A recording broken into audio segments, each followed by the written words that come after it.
कोणताही पक्ष मतदार यादी बदलू शकत नाही. दुरुस्त्या किंवा अध्यायपर सुरक्षितपणे केल्या जातात. निवडणूक आयोगाचं स्पष्टीकरण. शेतकऱ्यांच्या कर्जमाफीसाठी रोहित पवार यांचे उपोषण. देहूत तुकाराम महाराजांच्या मंदिरासमोर आंदोलन. शेतकऱ्यांना सरसकट कर्जमाफी देण्यात यावी अशी मागणी करत शरद पवार राष्ट्रवादी काँग्रेसचे आमदार रोहित पवार यांनी देहू येथील जगद्गुरू संत तुकाराम महाराज मंदिरासमोर एक दिवसचे लाक्षणिक उपोषण सुरू केले. या उपोषणात रोहित पवारांसोबत वारकरी आघाडीचे प्रमुख दत्ता महाराज हे दोघे पाटील देखील उपस्थित राहिलेत. छत्रपती संभाजी महाराजांना औरंगजेबाने नव्हे तर खुद्द त्यांच्या सासऱ्यानेच मारले.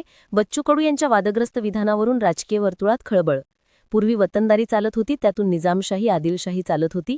ही वतनदारी बंद केल्यामुळे छत्रपती संभाजी महाराजांना सासऱ्यांकडून मारण्यात आले. शेतकऱ्यांच्या मदतीसाठी आणखीन 648 कोटी मदत. निधीतून कर्ज वसुली न करण्याचे बँकांना आदेश. या मदतीतून कर्जाची वसुली बँकांनी करू नये याची जबाबदारी जिल्हाधिकारी यांच्यावर सोपवण्यात आली आहे. ऐन हंगामात रासायनिक खतांची दरवाढ. शेतकऱ्यांपुढे नवीन संकट. आर्थिक नियोजन कोलमडले. ऐन हंगामात अचानक दरवाढ झाल्यामुळे शेतकऱ्यांचे आर्थिक नियोजन कोलमडले. खतांमध्ये प्रतिबॅग मागे 200 ते 300 रुपये इतकी दरवाढ झाली.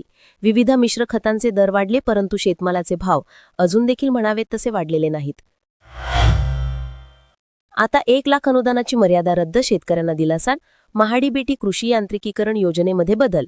पूर्वी या योजनेत ट्रॅक्टर वगळता इतर अवजारांसाठी अनुदान घेताना लाभार्थ्याला किमान 3 अवजारे किंवा 1 लाख या रकमेत जेवढी अवजारे घेता येतील त्या मर्यादेत 1 वर्षात अनुदान दिले जात होते. आता मात्र त्या अवजारांसाठी अनुदानाची रक्कम 1 लाखापेक्षा जास्त असेल.